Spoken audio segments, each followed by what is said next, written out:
Thank you very much, President Metsola, Minister, honourable members. Europe is in a fight for a continent that is whole and at peace, for a free and independent Europe, a fight for our values and our democracies, a fight for our liberty and our ability to determine our destiny for ourselves. Make no mistake, this is a fight for our future.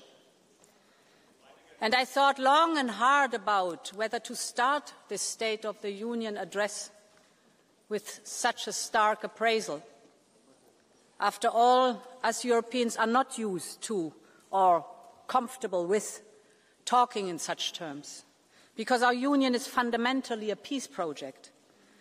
But the truth is that the world of today is unforgiving, and we cannot varnish over the difficulties that Europeans feel every day. They can feel the ground shift beneath them. They can feel things getting harder, just as they are working harder. They can feel the impact of the global crisis, of the higher cost of living. They feel the speed of change affecting their lives and their careers. And they worry about the endless spiral of events they see on the news, from the devastating scenes in Gaza to the relentless Russian barrage on Ukraine. We simply cannot wait for this storm to pass. This summer showed us that there is simply no room or no time for nostalgia.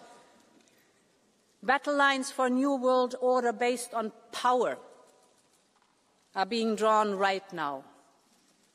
So yes, Europe must fight for its place in the world, in which many major powers are either ambivalent or openly hostile to Europe, a world of imperial ambitions and imperial wars, a world in which dependencies are ruthlessly weaponized.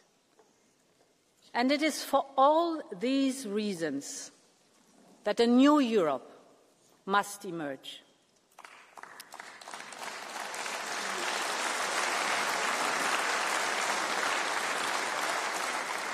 And honourable members, this must be Europe's independence moment. I believe this is our Union's mission, to be able to take care of our own defence and security, to take control over the technologies and energies that will fuel our own economies, to decide what kind of society and democracy we want to live in, to be open to the world and choose partnerships with allies, old and new. Ultimately, it is about having the freedom and the power to determine our own destiny. And we know we can do it, because together we have shown what is possible when we have the same ambition, unity and urgency. I must say I've lost count of the number of times that I was told that Europe could not do this and could not do that, in the pandemic, on the recovery plan, on defence, on supporting Ukraine, on energy security, and the list goes on. Every time Europe stood united and made it. And we need to do the same now. So, honourable members, the central question for us today is a simple one. Does Europe have the stomach to fight? Do we have the unity and the sense of urgency, the political will and the political skill to compromise? Or do we just want to fight between ourselves, be paralysed by our divisions? That is what all of us have to answer. Every member state, every member of this House, every commissioner, all of us. And in my eyes, the choice is very clear. So my pitch today is a pitch for unity. Unity between member states. unity between European institutions, unity between the pro-European democratic forces of this House.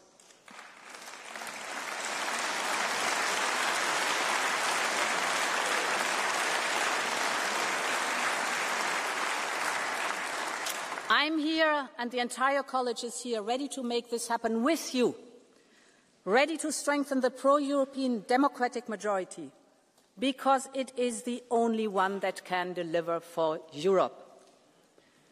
Honourable members, freedom and independence are what the people of Ukraine are fighting for every day.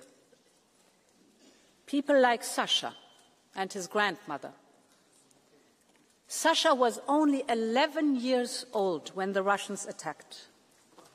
He and his mother sought refuge in a basement in their town in Mariupol. One morning they went out to get some food, and that's when all hell broke loose. A rain of Russian bombs on a civilian neighborhood. All became dark and Sasha felt his face burning. He had shrapnel just below his eyes. In a matter of days, Russian soldiers stormed the city. They took Sasha and his mum to what the Russians called a filtration camp. Then Sasha was taken away. They told him he didn't need his mum. He would go to Russia and have another Russian mother, a Russian passport, a Russian name. They sent him to occupied Donetsk. But Sasha did not give up. On a stop on the way, he asked to borrow a stranger's phone. And he called his grandma, Ludmila, who was living in free Ukraine. Baba, just take me home. She didn't hesitate a second. Her friends told her she was crazy to go, but Ludmila moved mountains to get to him. And with the help of the Ukrainian government, she traveled to Poland, to Lithuania, to Latvia, Russia, and finally into occupied Ukraine. She got Sasha back, and through the same long journey brought him to safety. But their hearts are still broken. Every single day they keep fighting to find Sasha's mom, stuck somewhere by Russia's brutal war. I would like to thank Sasha and Ludmila for allowing me to share their story. I'm honored that they are here with us today, and honourable members, please join me in paying tribute to Sasha, to Ludmila, and to Ukraine's relentless fight for freedom. So stand up. Stand up. Stand up.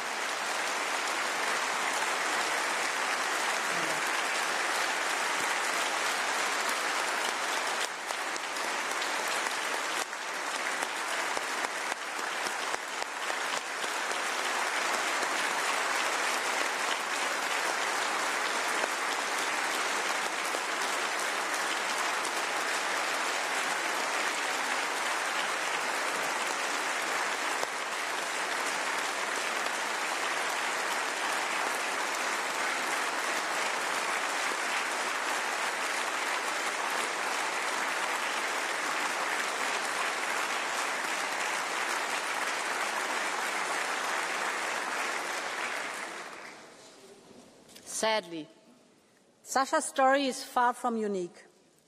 There are tens of thousands more Ukrainian children whose fate is unknown, trapped, threatened, forced to deny their identities. We must do everything in our power to support Ukraine's children. And that is why I can announce that, together with Ukraine and other partners, I will host a summit of the International Coalition for the Return of Ukrainian Children. Every abducted child must be returned.